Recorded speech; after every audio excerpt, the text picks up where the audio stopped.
I love my neurodivergent, queer, autistic audience with all of my heart. When you're a multi-hyphenated talent, if you want to contribute to positive change, you have to be optimistic and hopeful. Yeah. After Trump was elected, I feel like people went into panic attack mode on social media. Yeah. And also attack other people mode. I first met this guest today on a Zoom 6 years ago. It was back in the pandemic when you had nothing better to do but just DM people you thought were talented. And that's what we did. And we became friends and we started workshopping each other's scripts and pitching video ideas to each other. And now we're close friends. She's written for The New Yorker. She's written for Reductress, Comedy Central. Her videos have millions of views. Every time I talk to her, I learn a couple things and we always laugh a lot. So I hope you enjoy my conversation with the wonderfully talented Tess Gattuso. Congrats on getting engaged. The ring is beautiful. If you're listening, hurry up and go watch it on YouTube so you can see the ring.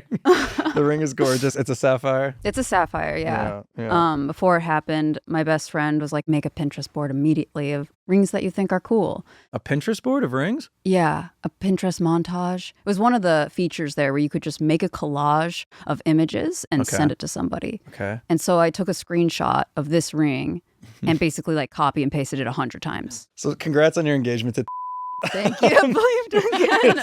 No. I still never met, but You I got would love to meet him. No, you guys will get along so well. You You're think? both He's a musician, musicians. right? Yeah. So you'll have a lot to connect over because musicians speak their own language. Is the choice to not, I've thought about this with my girlfriend, is the choice to not include on your social media a business decision, or is it you don't want to engage with people and then they're poking at your relationship? Because mine's a little bit of both. It's I don't feel like this account sharing all this.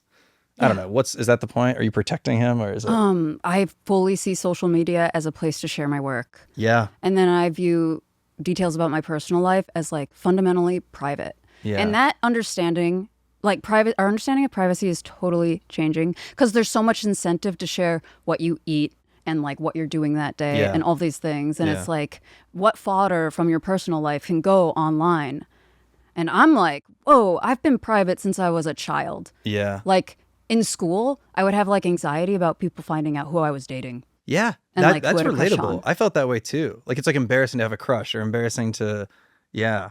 For some reason, I was that just makes it feel so not mine. It makes it feel so out of my control. And then if someone has one detail, suddenly they're entitled to how this goes with any relationship. When you met your fiance, were you already pretty successful online doing comedy on the internet? Yeah, and Okay. I loved dating with that because I'd be before we meet up, you should look at my content. Please get to know me and see what I'm about. That's a little douchey. That's a little. It wasn't to flex. Yeah. It was because sometimes when people see a girl, they're very excited because they think, Sure, I can relate. she's going to listen to me. She's going to be an audience member to my life. Oh. And I've had that experience of someone not being prepared for somebody who's, a little quirky or whatever. You're not that quirky though, but Damn, what? Yeah, no, okay, you are. Hang on. What do you mean by that? You did come in with a giant sun hat. The quirk was showing a little, I guess. But No, well, okay, I got my hair cut yesterday, and I mentioned that I accidentally had a mullet once, and he was shocked. Yeah. Did I know you when you were mullet Tess or no? Not at all. Yeah. No, this was when I was bleaching my hair into oblivion, and a bunch of it fell out, and I had a mullet. Sure. And to recover from the bad bleach job? No, I just always wanted to know what it would be like to have bleached hair. Oh, so you were trying stuff. I was trying stuff out. I was kind of yeah. I got to level silver. I had white hair. That's crazy. I bleached it 4 times. I've never bleached my hair. I wanted to do frosted tips when I was a kid. Because Sum 41 and stuff. Do you remember that era? You're my age, right? We've talked about this. I'm a little younger. Yeah, everyone I've talked to this week is a little younger than me. It's so aggravating. I wanted to do it's kind of like Backstreet Boys too. I wanted to do just a little bit of blonde spikiness. My mom wouldn't let me, but it was a good choice on her part.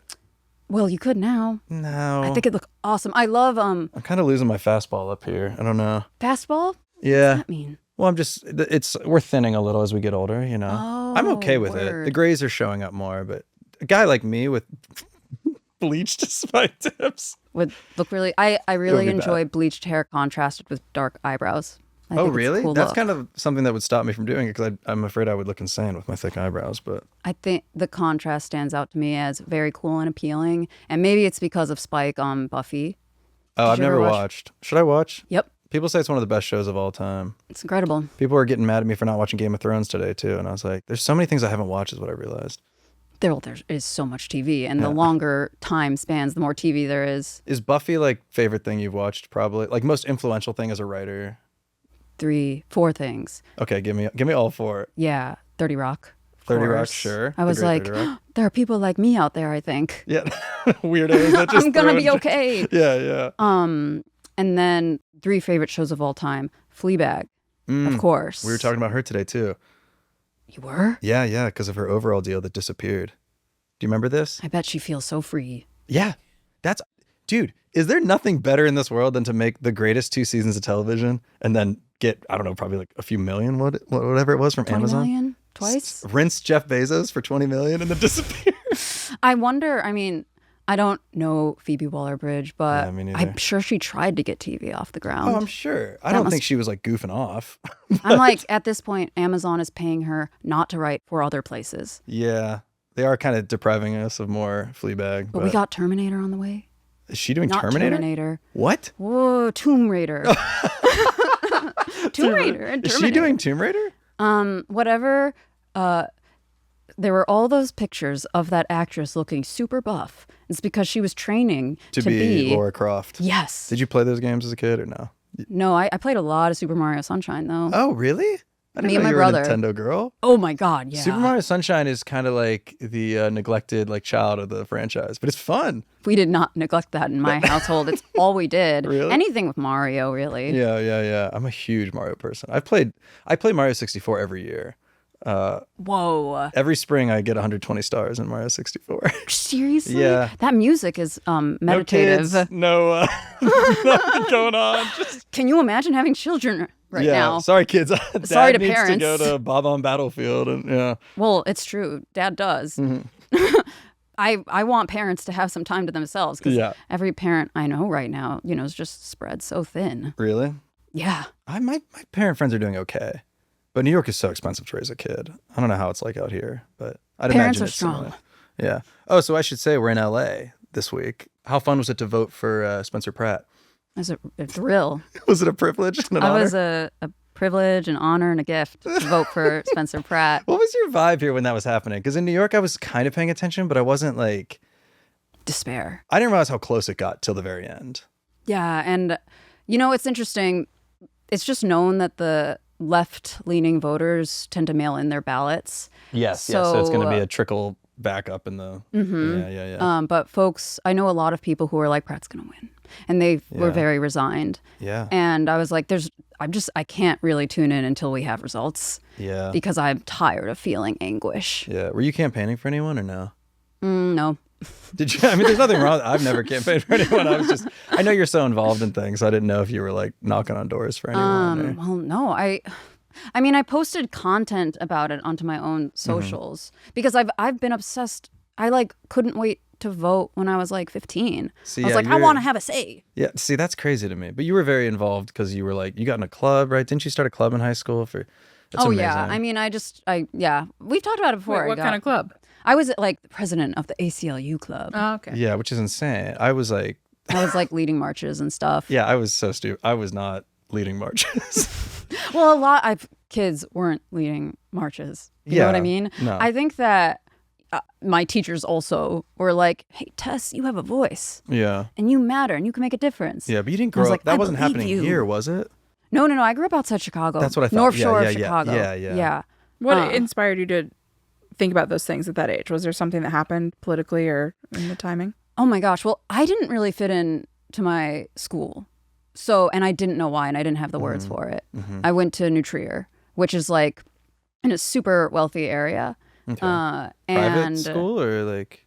No, a public school. Got it. A public school in a wealthy area. So this property taxes We're crazy. really funded Saving you guys. great Yeah, programs, yeah, and the yeah. teachers were well compensated. Yeah. but I didn't come from like the wealthy background a lot of the kids did. So there were all these like dynamics I didn't really understand. And I was like, why don't I fit in?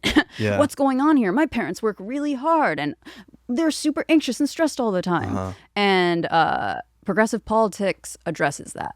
Yeah. In a way like nothing else did. Yeah. And my teachers also, I think, like saw kids who maybe were struggling with different issues that like their peers weren't and didn't have a way to talk about it. So I think a lot of teachers like encouraged me to read about politics, to read about class and economics and Those gender. aren't things I even thought about till even like after college, as embarrassing as it is. Your parents were pretty progressive, right? They're very empathetic. Okay. They're very, I think. Yeah. Well, okay, so they are progressive. Yeah. But I'm more progressive. Well, sure. And that's all that matters at the end of the day in the Yes. great hierarchy of who's the better liberal. But Yeah. yeah. But they were, my dad was a little scared when I got into like activism and things like that. He Back was in high like, school? I'm just worried about you. I want you to have a nice life. Oh, and he was worried you're just going to become some like Yeah. Like career struggling protester. activist. Yeah. Or that I was going to alienate myself. Yeah, but now you're like such a successful activist. I feel like you figured out how to make a living doing it. Yeah, no, I love like being myself. I found my people. And yeah, I mean, you gotta, I know a lot of, it's interesting. I know a lot of writers who think about their parents and silence themselves. Because they what don't, do you mean? Like like, they silence themselves when they think about their parents? they don't want to talk about how they really feel about things. They don't want to be public about anything they've went through because they're scared of what their parents are going to think. Oh, interesting. Yeah. And I'm always actually really intrigued when people are super open about their upbringing. I think I'm pretty open about it. Do you feel like you are? Some stuff I am, some stuff I'm not. Yeah. Like, because I don't know. I mean, like, I didn't share with people for a really long time, like, my grandma has paranoid schizophrenia. Yeah. It, like, yeah. never came up. Yeah. Well, it's hard to put that into certain conversations. But I think about it But a lot. that probably affected your family greatly. Yeah. Yeah. Is she still with us? Or? She actually passed away last summer. Oh, I'm sorry. My mom's doing great. No offense to her grandma. I mean, her mom. Is that okay? I didn't know if that was sarcasm. Okay. Well, it's because suddenly her whole, like a whole pocket of her life opened up. This is worth talking about. How long That's was what your? I'm talking about. Was your?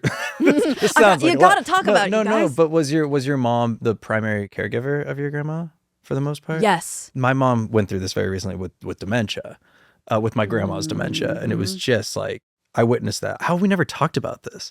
I don't bring it up, but I started bringing it up. Yeah, we should talk about it. I think people would relate to it and feel good to hear about it. Yeah. So your mom put your grandma in a facility, I'm guessing, or something? Or? Well, for a while she lived on her own, but because of the paranoid schizophrenia, she was like, oh shoot, we need help. And my mom's dad passed away in her early 30s. And that's when she was made the caregiver of her mom. I see. And so this was something she was like figuring out until recently. So I like observed this my whole childhood up until a year ago. I see.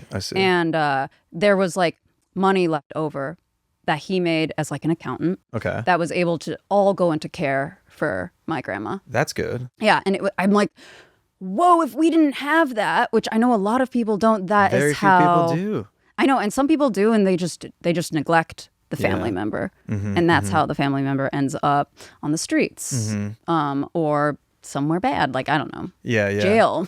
Yeah. No, sure. How's your mom doing now, though, that this has come to pass? Like, I'm like, whoa. yeah, different person. How good she is. Yeah. Well, I mean, she always, like, she has no choice but to take care of things. Yeah. Like, I look at my mom and I'm so impressed because she also won't, like, if one kind of inconvenient thing happens to me, I'm like calling my best friend. I'm calling my partner. I'm like, let's talk this through. And my mom was like, this is a small part of what's going on in my life and it's okay. Yeah. It's okay because I have like children to take care of and a job to do. And I want to bike 100 miles this weekend. Yeah. Oh, your mom sounds cool as fuck. She's super cool. Yeah, she sounds really, really cool. Yeah, my mom, it's tough. Like, my mom is like, I don't know, maybe we'll bleep this, doesn't really matter. She's like almost 70.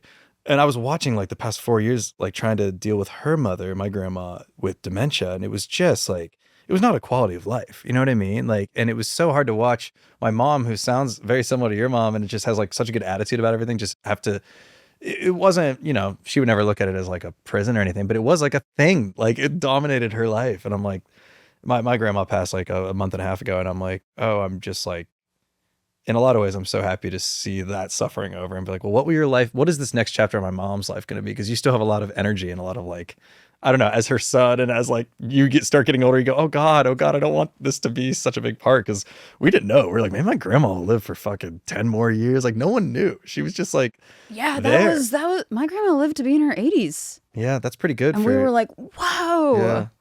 damn. Yeah. So yeah, this is just a part of life until, and it's tragic. Like I can't watch, if electric shock therapy happens in a movie or a TV show, like my throat closes up. Oh, because she had a lot. She had a bunch of electric shock therapy in her either late 20s, early 30s. I'm not sure. God. But that was what was happening at the time. Yeah. Made it worse. Oh, God. So I think my mom casually told me that once. Yeah. And ever since then, I'm like, I can't watch it. Yeah. Yeah. No, I get it. We can lighten it up, I guess. No, it's not. This stuff doesn't make me sad. Do you think it makes it's just other so people interesting. sad? Well, I think a lot of people our age are like dealing with parents who are dealing with like we're right at that age where it's like, if it's not our parents soon or later, they're dealing with this. And the money thing you bring up is so interesting, because like that was so much of the annoyance, was trying to figure out the bureaucracy of making sure we had like healthcare for her, and does she qualify for this, or if we take out this thing in her retirement account, does that jeopardize this? It's like, it's a terrible system in America for like, there's no quality of life at the end. You have devoted offspring. Yeah, I know. I thought about that a lot. Well, and I'll add too that for a lot of care, family can't be the only ones who do it. Sometimes the medical care, you need a nurse, you need other things or you have to learn those skills to be able to do them at home. Like you can't always just take it all on. Yeah. And so how are you having access to those services? Is it a facility that you trust, and how many of them can be trusted, or someone that's coming into the home and all of it costs money? Yeah. Yes. And everyone always thinks, there's always that fear too of, am I doing the right thing? Is this the best place? Is this, and it's like, there's only so much you can do, but yeah, new chapters. We'll see what happens. But that's wild that we both had parents dealing with that. Did you spend time with your grandma? Yeah, a lot. Yeah, she was like we had really good times, but you get to a certain point where you're like, it was a lot of like paranoia from her towards the end, and so that's why it got sad. 'Cause it was like, it's one thing to be like, oh, I'm not 100% sure what I'm doing here today, but when the person's like afraid a lot, you're like, well, what kind of life is that? Like, you're just like, someone's got to come. There's got to be a drug. There's got to be a drug cocktail that could like not make you fear for your life. And that was hard to witness, but that's how it goes. I know. Whoa. So you were there. You witnessed it happening, like the paranoia over the and course stuff. of like 2 years. Yeah. I think there was one trip where it was sort of like, there were just not a lot of like questions. Normally she'd be like, well, how's New York? And then it was sort of like, she knew who I was, but it was sort of like, all right, we're all here, and like didn't have a clue what we were doing. I was like, yeah, this is like not, yeah. Anyway, we can wait. No, I figured out a way to get to my grandma while she was alive when I saw her, which was I would try to tell her things that would surprise her, or do things that would surprise her. To do to a parent? I don't know. Try to surprise them. Well, because she would be kind of out of it. Yeah. And like not say much or looking out into the distance. Yeah. And I'd be like, so, my roommate's gay. Whoa, at the time. Go for it. Yeah. See what happens. And she would look at me. Not today. Like, gay? Not today. And she didn't seem judgmental. She actually just seemed like a gay person. Because it wasn't a part of her life. And I was like, to be wheeled to a pride parade and she would have recovered. I think so. Yeah. And I did a headstand for her. You did a headstand for her. I was like, check this out, girl. She was ready. She was like, she was ready. You're in there flipping around trying to. Yeah, and then she was in a home, and one of the people that worked there told my mom, like, she had a good time with your daughter. Oh, that's and I was nice. Like, let's go. Yeah. We had different strategies. I wasn't doing gymnastics for grandma, but we had good conversations till the end. Well, I highly recommend just trying to entertain a sick grandparent. Mm-hmm. It goes a long way. I want to shift gears a little. Fair enough. Yeah. Me, I would not change the topic. No, let's keep talking about our grandmas. No. Shift gears. Well, no, we became friends like during the pandemic because I saw all your work online. It was super, super funny. If you haven't seen Tess's stuff, look it up. It's very funny. But then what was very interesting to me is like not too long ago, you kind of stopped doing it. You took like a full break, which I thought was sad because I love what you do and you have a great voice and you're very talented. Why did you choose to step away from social media when you were at like, I don't want to bring up numbers, but I feel like you have several 100,000 followers. You were getting brand deals. You were, by all accounts, someone who was like making a career. You were doing that full time, right? You weren't really doing anything else. Yeah. Yeah. So why did you feel like I'm done with social media? Because even doing this podcast, doing anything, I have been feeling very like lukewarm on social media these days. So I'm curious to hear what took you away from it, and now you're back in the hot seat. But like, No, what took you away from social media? A couple things. Yeah, break them down. The first, I really missed collaborative work. And I was like, I want to prioritize getting a lot of collaborative work in my life this year. Saying yes to opportunities that will have me talking to people every day. Yeah. Like, I feel like you're really good at solitary work, like long-term solitary work. Yes, writing plays, writing screenplays, writing books in like just around New York. But it's torture. Remember when you told me I had joined too many groups? I did tell you joined Writers too many groups and group chats. Was I right or wrong? You were right. But here's what you were right about. I just think the writing support group is the number one thing that stops you from writing. I do. I think you just get together and you're like, how's your first 3 pages? And then everyone's like, pretty good. And then it's like, all right, let's get a drink. It's like, yeah. And then you're just... Depends on the group. It depends on the group. And the commitment. Sure. You're a committed writer. You work hard. But anyway, I told you to stop doing groups. But I could go back on that advice. It probably works for some people. But you quit social media for a bit because you wanted to go meet other people and collaborate. Yeah, Sorry, and continue. work that muscle. But also, gosh, after Trump was elected, I feel like people went into panic attack mode on social media. Yeah. And also attack other people mode. And I kind of, like, my nervous system couldn't handle it. Just watching everything?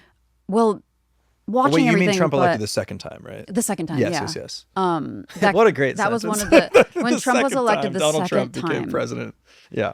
The platforms became a little bit unstable. They felt very unpredictable. My nervous system would like go into a not good place, a place that was bad for my health. And also I didn't have like the mental tools to not doom scroll.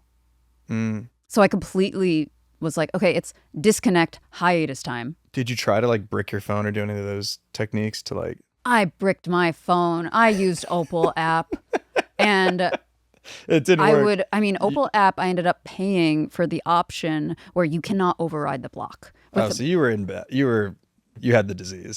Yeah. Yeah. If you're paying money to stop you from using your phone on an app on your phone. That's right, I am. But you know what? If you put a drug that someone is addicted to in front of them, they'll do it. Yeah. Sorry to anybody who disagrees with me. No. But what do you think caused the addiction to the bad news? And when did you like realize that this was a problem? Like, was it just you were anxious all the time? Did it manifest in that way? It was the mixture of feeling like all of my work was really solitary and that my workplace was the internet, which was chaotic. And that combo pushed me to try to get more in-person work and more collaborative work, less work that would have me in my apartment filming myself and posting it. Yeah, that makes sense. Anytime I do anything in the community or with people, it feels a lot better than doing like phone stuff. I just wanted to like build out that infrastructure in my own life so that not all of my social time and professional time involves screens. Yes. Like even socializing, I realized. So I wonder your thoughts on that. I make a lot of friends from the internet. Yeah. And so us. But you live in New York. I know. Look You're at us not go. a couple blocks away. I know, it's sad. I would love to, I was like, I need to make sure that I'm fostering an in-person community. Yeah. So that it's not living on my phone and computer.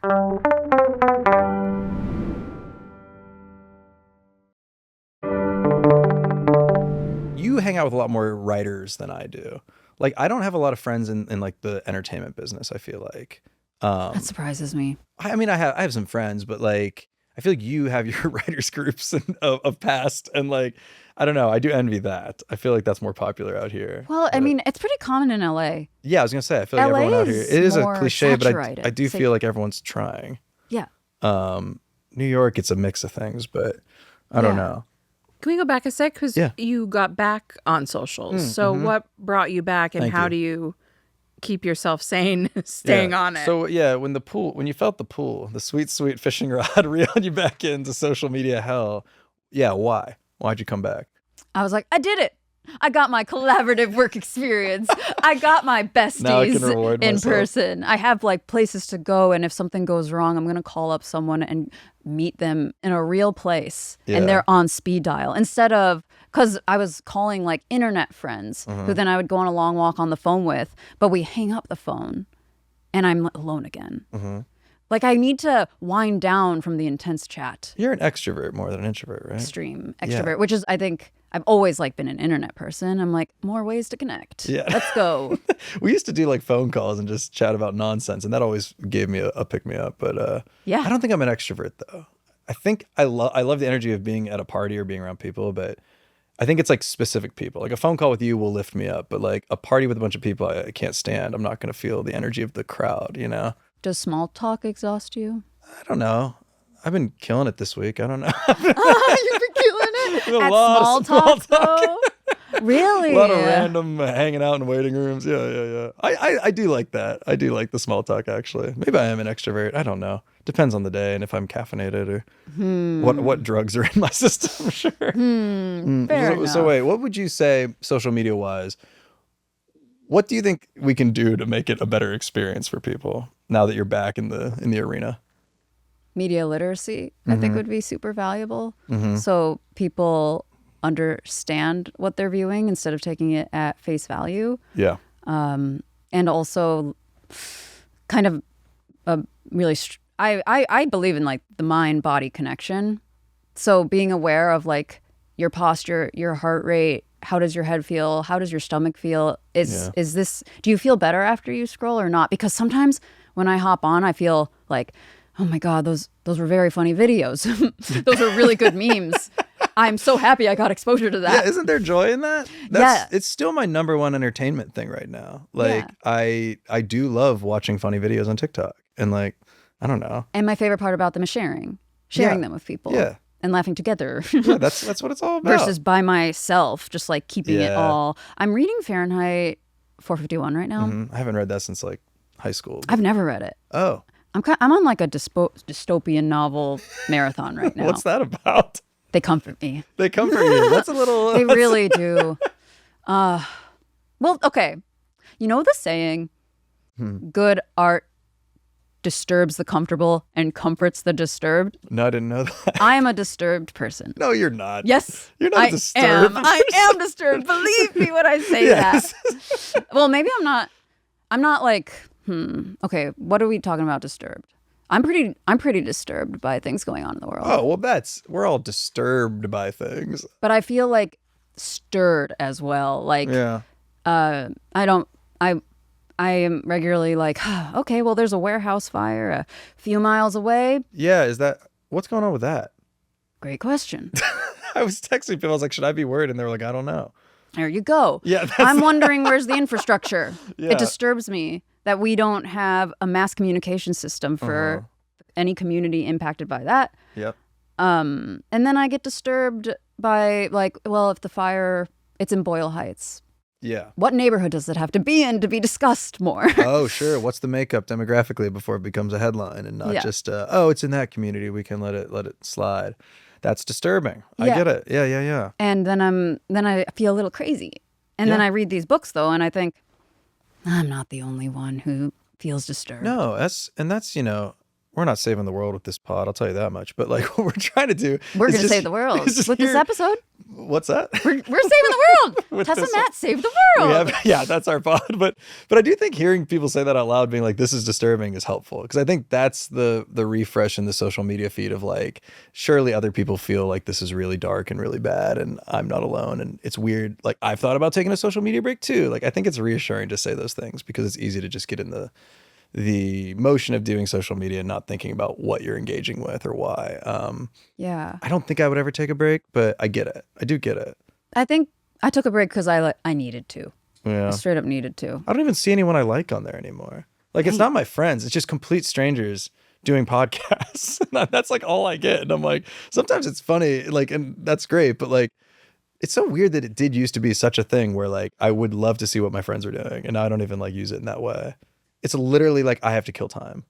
Oh, fascinating. Yeah. I mean, I kind of enjoy seeing what's going on and what's trending and what people think matters, with the the awareness that social media doesn't really reflect reality anymore. You can have like specific creators you're interested in. I think that's really good if you're like a fan of some people and you want to keep up with them. It's also, I love at any moment being like, I thought of a joke and now I'm going to share it. And I'm going to gauge the reaction and see how it goes. Is that why you got back into that again? Because you're like, I just miss 100%. seeing how people like my comedy. Yep. Yeah. Are you thinking about auditioning for things again and like writing or? Oh yeah. That's not so belittling, but you know what I mean. Like you write scripts and stuff. I didn't interpret it that way. Okay. Yeah, I mean, because all of my work, because of my social media platform and presence, I get recruited to do a lot of social media work for brands, either like as an influencer or as like a contractor freelancer. Like that's how I launched Barbie's TikTok, which was really fun. Yeah. Oh my gosh, it's Mattel. Yeah. It was also before 2023. I think folks were like, let's leave social media to the content creators. Was there any part of you when they like came to you about that where you're like, does Barbie need a TikTok? Like that's what my gut reaction would be. I was like, she needs a TikTok. Yeah, see, that's a good attitude. Let's get her on there. Let's get her on there, girls. So you launched Barbie's TikTok for Mattel. Yeah, it was me and like Mattel's creative director playing with Barbies on set. That's great. For like 10 hours every day. That's a good time. Did you like the movie? I did like the movie. Yeah, I feel like the movie was really good and then it got like a weird backlash, I remember. Everything. Yeah. That's just what happens. If something's good for 5 months, everyone turns their back on it at some point. And I understood some of the backlash. Sure. Everything has like critiques, but anyway, so you're doing the TikTok for Barbie. Yeah. And that was like 3 years ago or something. But it's such like a different, like I had been so steeped in TV writing and comedy performance, and then social media happened and I got like swallowed by that. And I just think that I have to, as long as I stay committed to doing what I like and doing what contributes to growth and learning, I have to just believe I'll keep doing things that make sense for me. That's the right mindset. Keep making high quality work, see where it lands you. Yeah. Talk about Jane Fonda's company that you're working with. Oh, yeah. The first. Because that's what I've seen you be like doing lately. Yeah. While you were on your little hiatus. I was like, well, this is so wonderful because like I get to use the skills I'm good at, but also be in collaboration with talented folks as well. And for a good cause. Yeah. So Jane Fonda's father started the First Amendment Committee during McCarthyism. And she like revived it again, like because of what's going on. Like I think the mergers may have inspired it. I don't remember what was the impetus, but basically writers, performers, and content creators who are progressive will meet up and make content and talk about what's going on and try to like spread awareness in a mainstream way. Great. Yeah. Yeah. And how you're still doing stuff, right? Yeah. Well, I'm working on 2 things for them right now. Gotcha. What can we talk about it now? Yeah. Well, I mean, it's videos. It's videos, just content videos. that are supposed to be, you know, thoughtful, perform well, and spread a good message. And then being around Jane Fonda does not have to care this much. Yeah. What's Jane Fonda like? Really, really passionate and committed and focused. So I love working with people who are honest and direct. Yeah. She's really honest and direct. Great. So like when she doesn't think something is funny, she'll be like, I don't get it. Next. I love that she's the comedy. It's so refreshing. Yeah. Interesting. Are you going to travel with her for anything or no?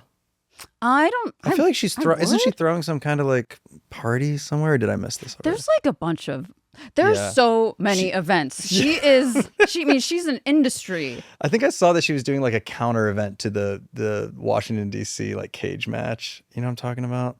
I don't. I mean, I don't. There's just know. Too much to keep up with. No, I focus on what is on my plate. Yes. And my sphere. Yes. No, that makes perfect sense. Yeah. Yeah, I didn't know if you were following the 250th American birthday thing with the UFC fight. Tell me Do you about care about this. UFC or no? United Fighting? I don't know. Ultimate Fighting. That's what I guess I don't. You don't even know this happened? They hosted some wrestling at the White House. That's exactly what it was. Yeah. That's pretty much all you need to know. Yeah, that's all you need to know. They destroyed the lawn. It was crazy though. It was a spectacle. I think they weren't trying to get me to watch. No, I don't think they were going for you. That wasn't for me. No, educated liberals who work for Jane Fonda's nonprofit. Yeah, I don't think you were the target demo. Not at all. No, but it's crazy. Like Joe Rogan was there.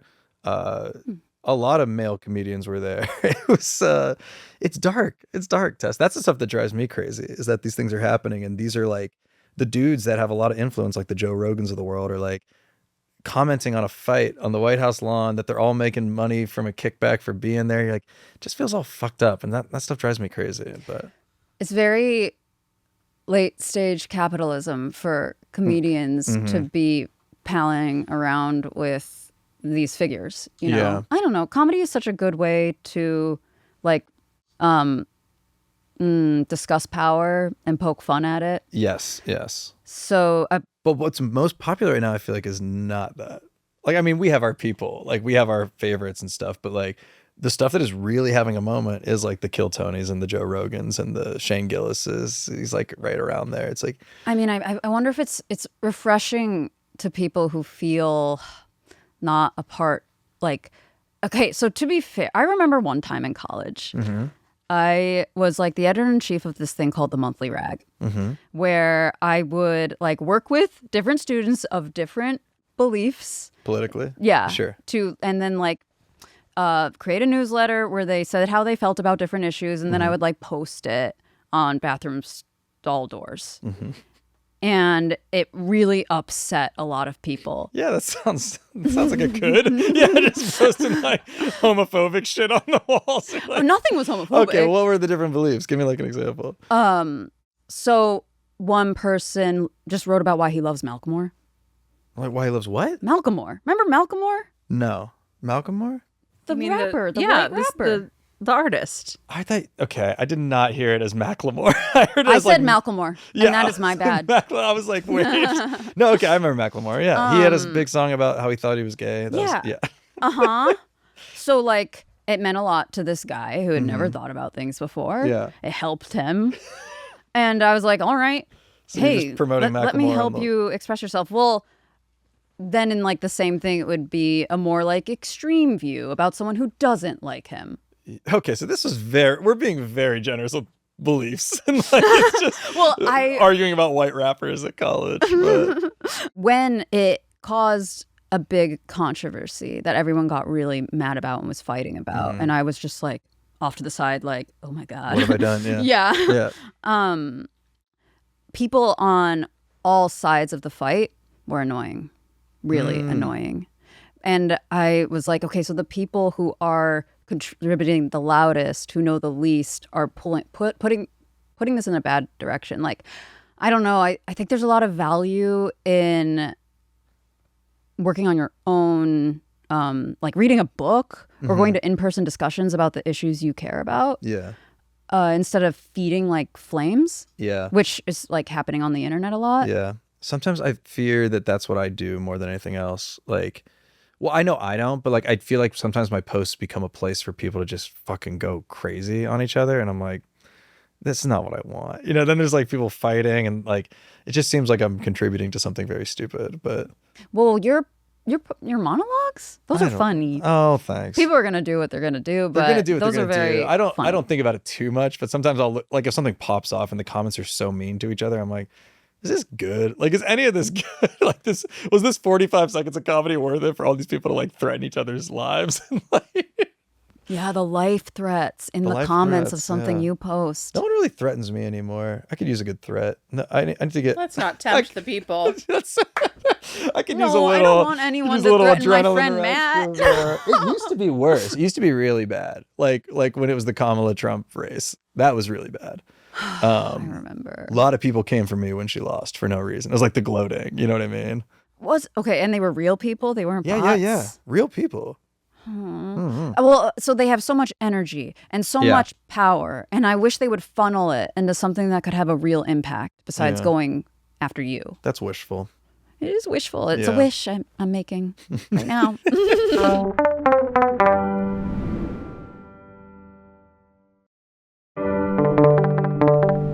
I saw my first delivery robot yesterday. Coco. The Cocos, yes. Almost got me and my man in a car crash. Really? Went We right almost in hit front of one our- on the road. I told you I was trying to hit it. Yeah, you're. I want She's them to been- go down. Yeah. I hate them. How do you feel about them? What's going on with these things? Explain to the listener if they haven't been to LA, because I don't think these things are anywhere else. Why do we get them? So there are these You little guys get all the weird 3D boxes 3D boxes. rolling around the city Yeah. with soft drinks, Is that like maybe ice cream. I have no idea what's inside them. You've never done it.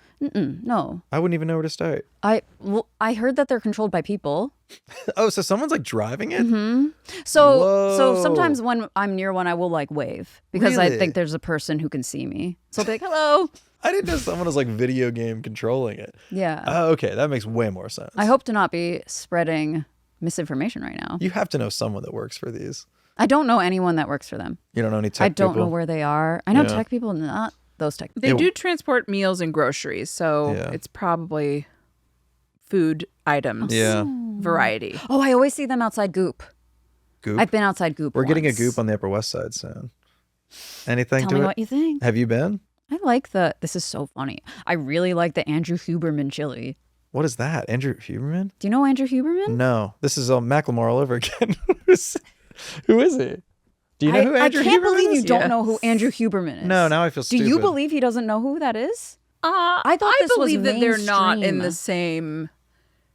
I don't think there's the direct overlap. Someone Because explain. I don't think that you're getting like wellness content. No, That's not at not what all. you're seeking, and it's not coming to your page. Not at all. Who's Andrew Huberman? Give me the 10-second breakdown of this man.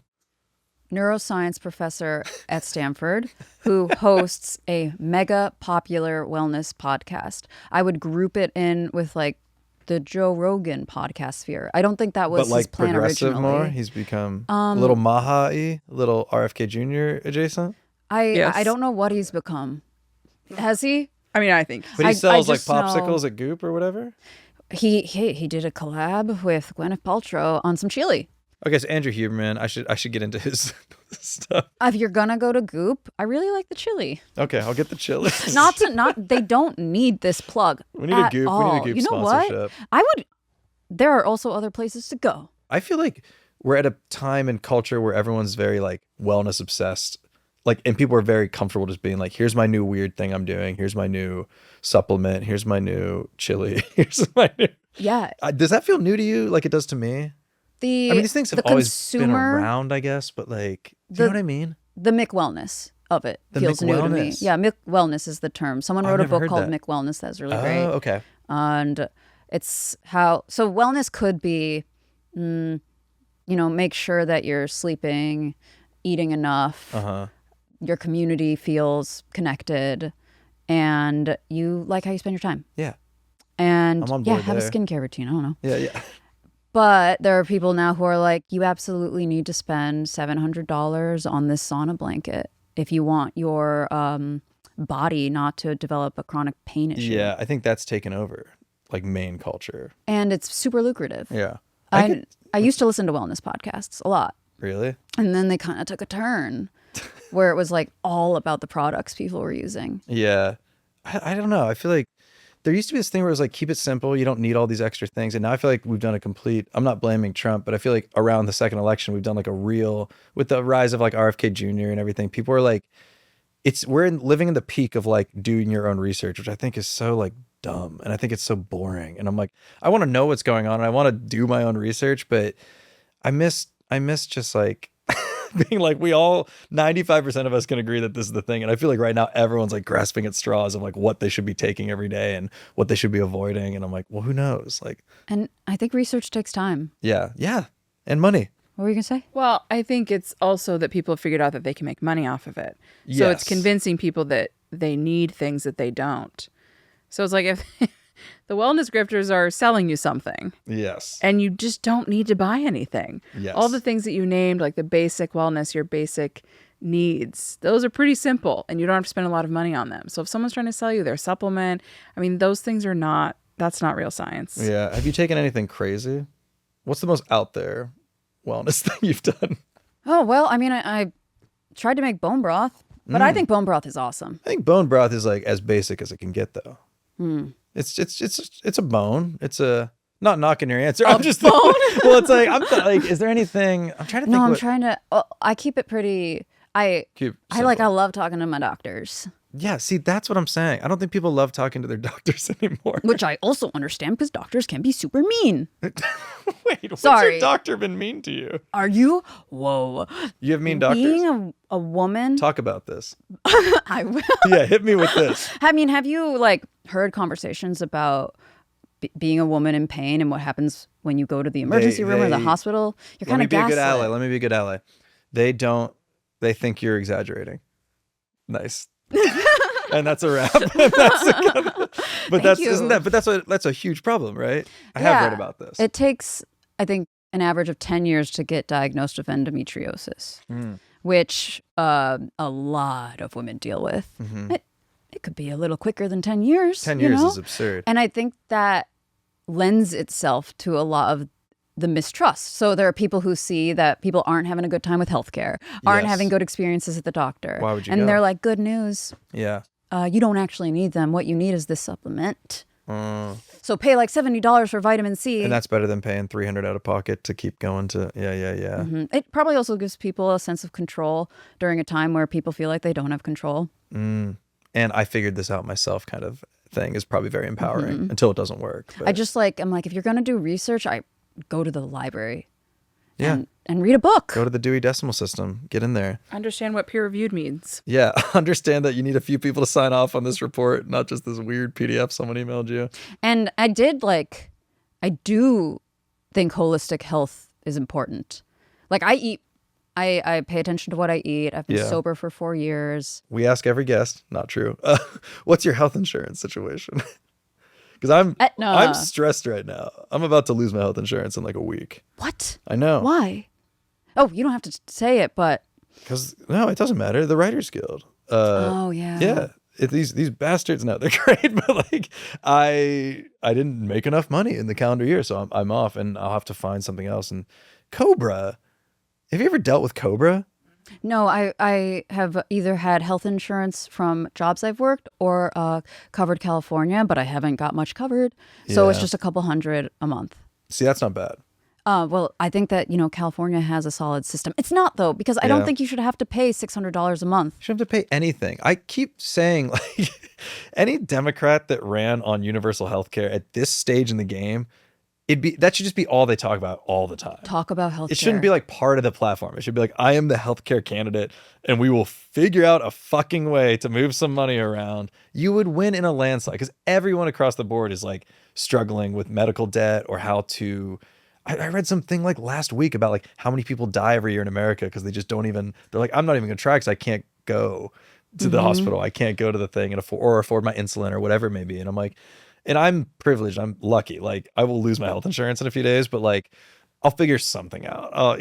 Whatever. But like it's crazy that this is something that like, not to even make this about being an artist or something, but even just pursuing anything that's not a traditional career in America, you have no guarantee that you'll have healthcare ever. Even if you do pursue a traditional career, you don't know.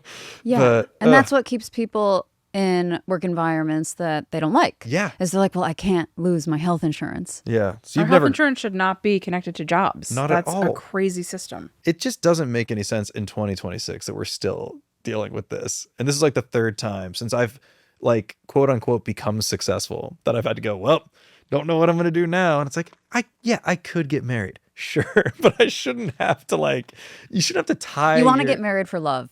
Yes. Or because you decided it would be kind of fun. But not for health insurance. Yeah, not for health insurance. It just feels sad. You know what I mean? No, I agree with you. My family in Canada is like, this is pretty nuts what y'all have going on down there. What do you got in Canada?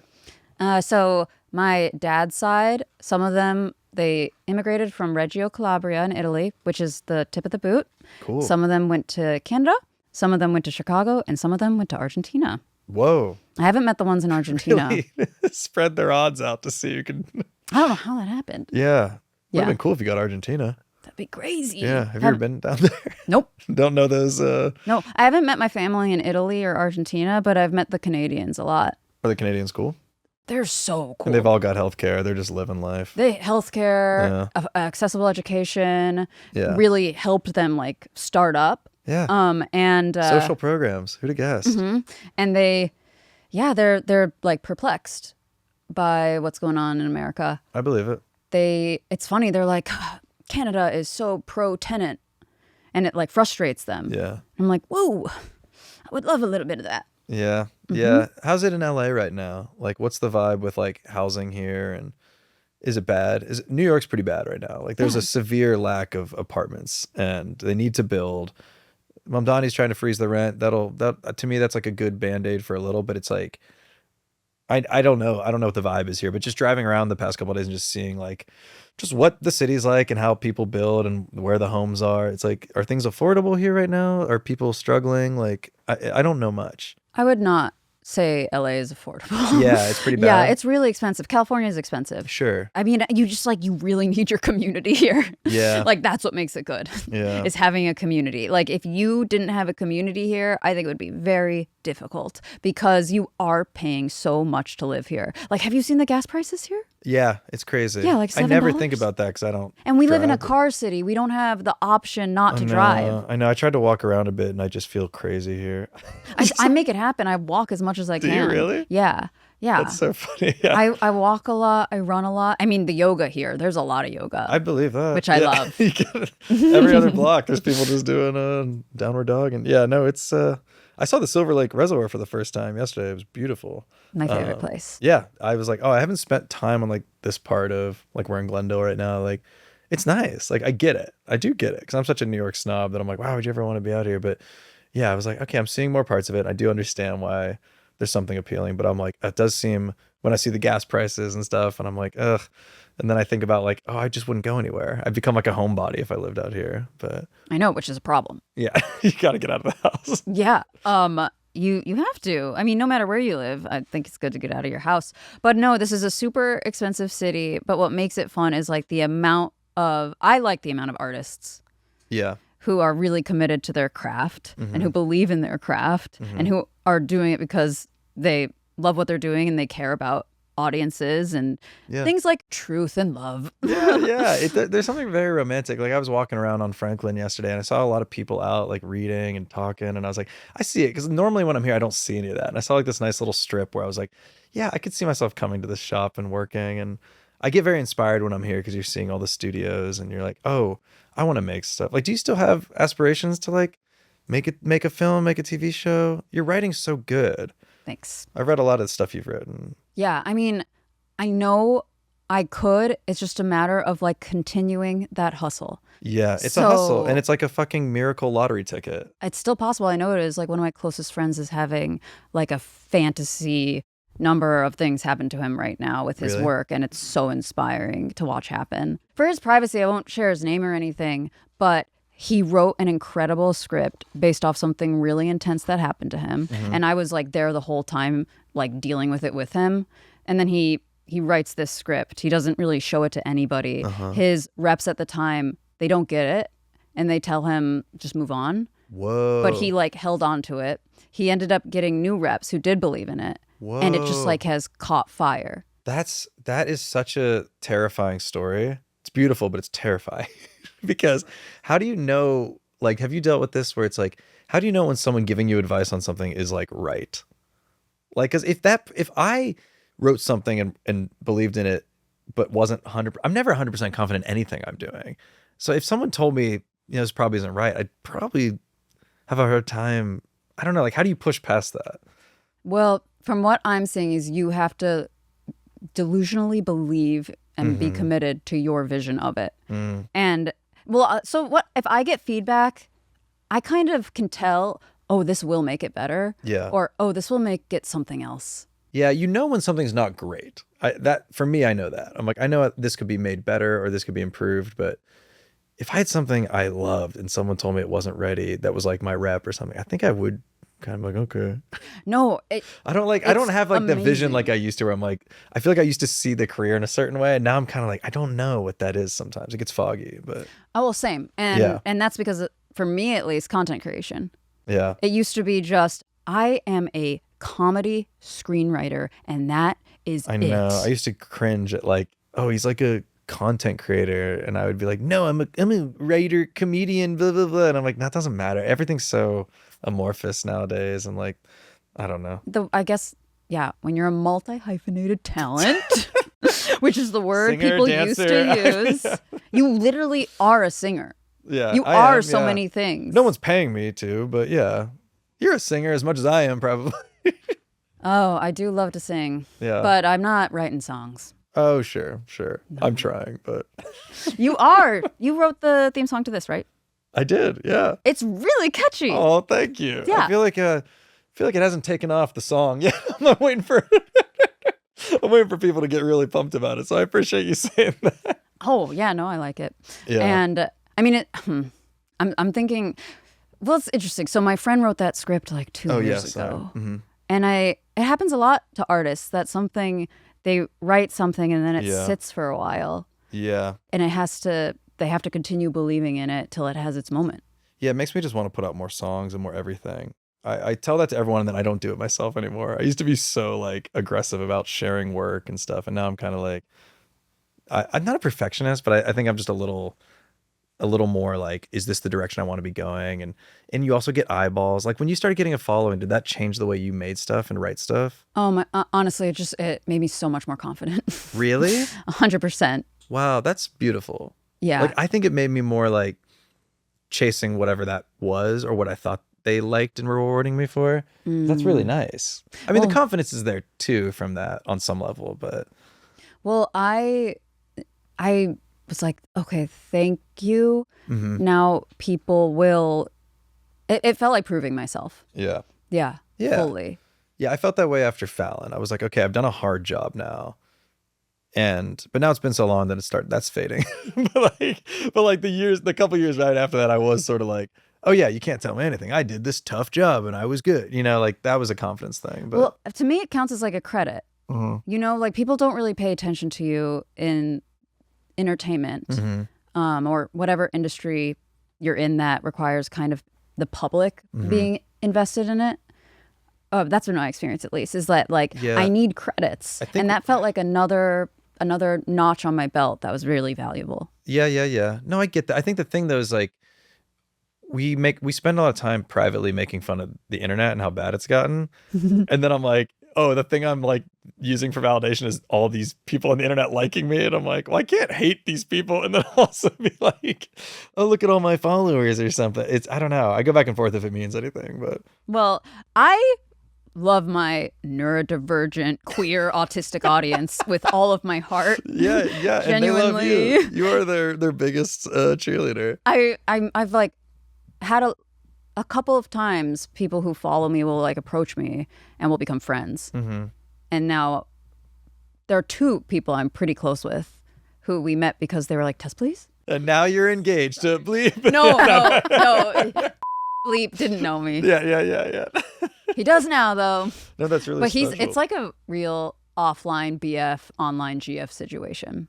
Yeah, I don't know if I have that with any of my followers anymore, but you do more for different communities than me. I'm just kind of saying crazy shit, but like Your monologues are sophisticated, high quality, and in your voice. what's going on with neurodivergent?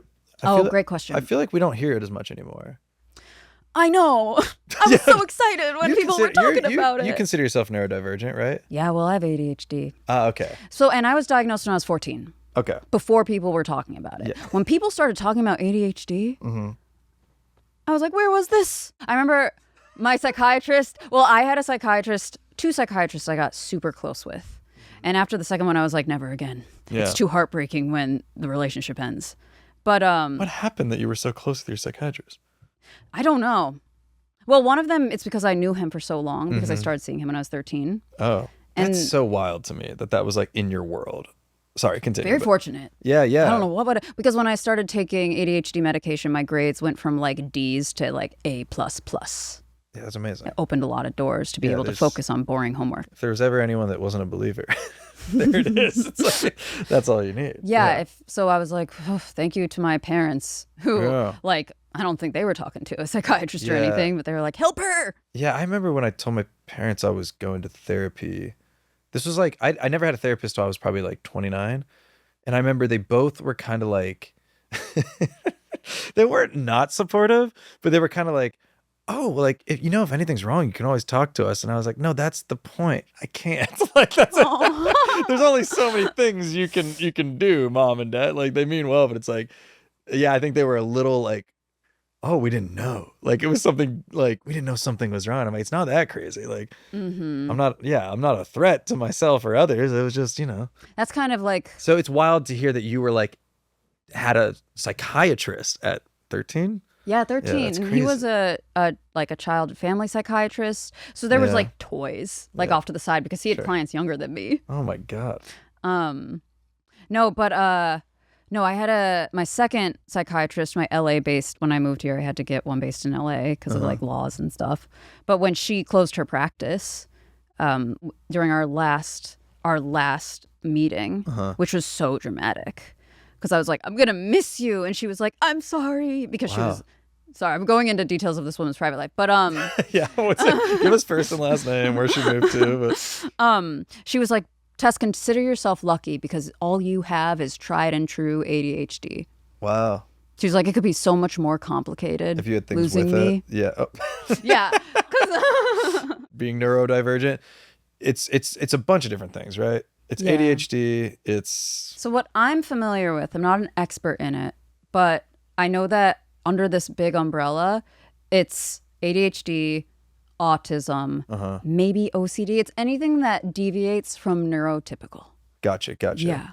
Yeah, I think like when it first came around, I was like a bit of a hater because it was like, I would see a lot of TikTok stuff of like, oh, it's so hard for me to like, it's so hard for me to like go and call the pizza place because I'm neurodivergent. I was like, it feels like we're overdiagnosing a little. And that's when I always get a little scared because I'm like, there's so many teens that are just like reading things and then being like, oh, I must have this problem or I must, but again, people are responsible at some point. But it is crazy how that language got so, it like permeated the culture for a year, like so quickly. And now I feel like it's a little, you don't hear it as much. But shut down. Yeah, they're like, I was take your weird ass somewhere else. Because the fact that we had enough space in the zeitgeist to talk about neurodivergency, I thought was so sweet. This was like, and now it's like we don't have space. This is a Biden year conversation. Yeah, this is 100%. This is like, what else have we got to talk about?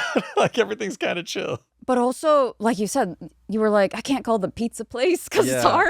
Yeah. It's like, I do believe whoever said that can call the pizza place. That's a beautiful thing.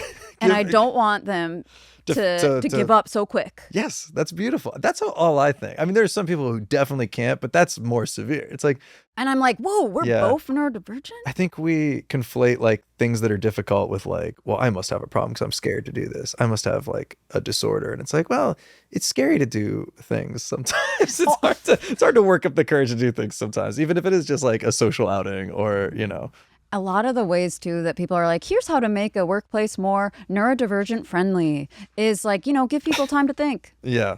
Make sure that it's not super loud, like there isn't a drill going next to them. And it's like, I think that everyone would benefit from these. Yeah, they're just common things to like not like lose your fucking mind at work. It's less to do with the diagnosis, but it's the same thing with accessibility. If you are focused on accessibility, it actually helps everybody, not just people that are disabled or neurodivergent. Yes. So good all around. All right. We hit everything. We really, my bad. No, this is good. This is really fun.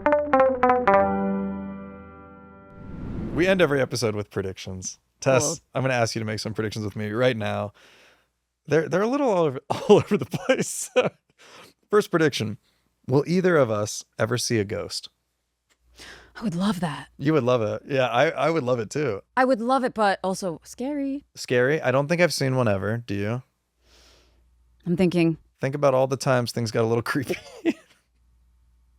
I haven't seen a ghost, but I've had people tell me they have, and I believe them. Because it's usually like, my dad died, but then I saw him. Yeah. I'm not going to be like, no, you didn't. Yeah, that's hard. When my grandma died recently, we went to like the final service thing. We had a service at the church, then we went to the cemetery where she was going to be like, her remains were going to be put away. And when we pulled up to this place, there was a little fawn right outside the building, like a baby deer, no mother in sight.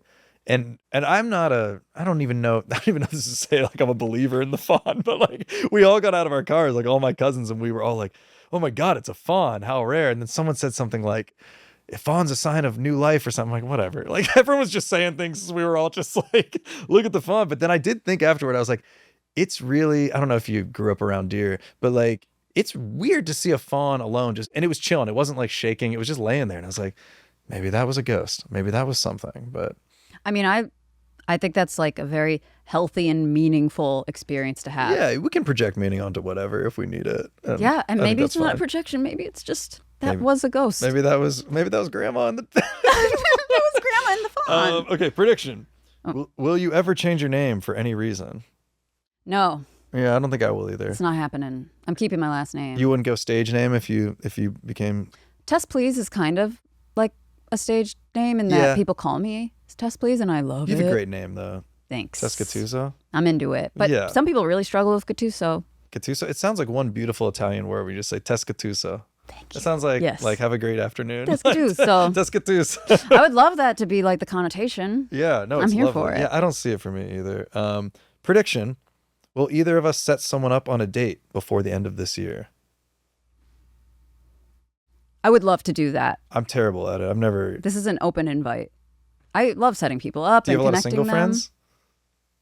That's the other problem. We're running out of single friends. Oh, no.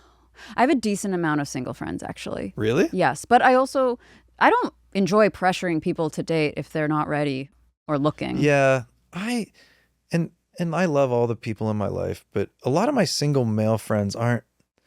I wouldn't. I don't know.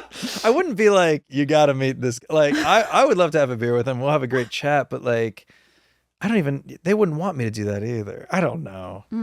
Setting up romance like that is so weird. It's like, it's not normal. It has to, I mean, my partner set up my best friend with one of his very close friends, and they've been dating. And it's working? For like, it's working. It's working. Yeah, I feel like it could only ever like be a disaster, but. I mean, it would be weird if they broke up, but I trust us all to be like adults. Yeah, we're mature enough. But yeah, I've never done it. I don't think I will. Really? I mean, I would if I never say never. Sure. Why do I want this for you? I don't know. All right, final prediction. Tess, will California ever secede from the United States? I think yes. I'm just throwing. Say more. I'm just throwing In what timeline? It's a huge economy. They kind of are their own place out here. There could be an earthquake that literally separates California from the coast. Wow, that's vision. I'm thinking. That's vision. I mean, you don't think there's a world where it could happen? Not the earthquake, but like them being like, we're sick of your bullshit. I feel like Californians have so much pride out here. They do, and you see that damn flag here. with the bear everywhere you go. I could see that being a national flag. I think what would stop California from separating is the logistics. That's like, they would have to write a new constitution. Don't shit on my beautiful dream because of logistics. They could write a constitution like that. I do not think, they can't communicate to us about the fire happening. Oh yeah. You do have your issues here. I think of it as this beautiful like wonderland with all different types of climates and things. And that it can be both. Yeah. It can be both. Okay. So no California nation, but. I really don't see it happening. Yeah. We can't even get Puerto Rico to be a state. I don't see like major changes happening to the 50 states one way or another. But if something major did happen, I would watch it with awe. I'd be impressed and I might believe in some new things. Yeah. Well, wouldn't that be lovely? It would open lovely? my mind. Wouldn't that be lovely? I'd have more faith in like people's ability to get things done. Mm-hmm. Are you optimistic for the future, Tess?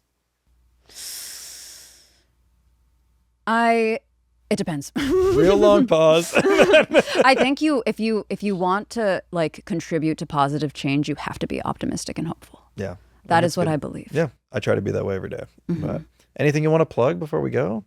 I'm Tess Please on the internet. Follow me. That's the perfect thing. I'm plugging myself. Thank you for being here. I really appreciate it. Yeah, thanks for having me, Matt. Good to see you. Good to see you as always.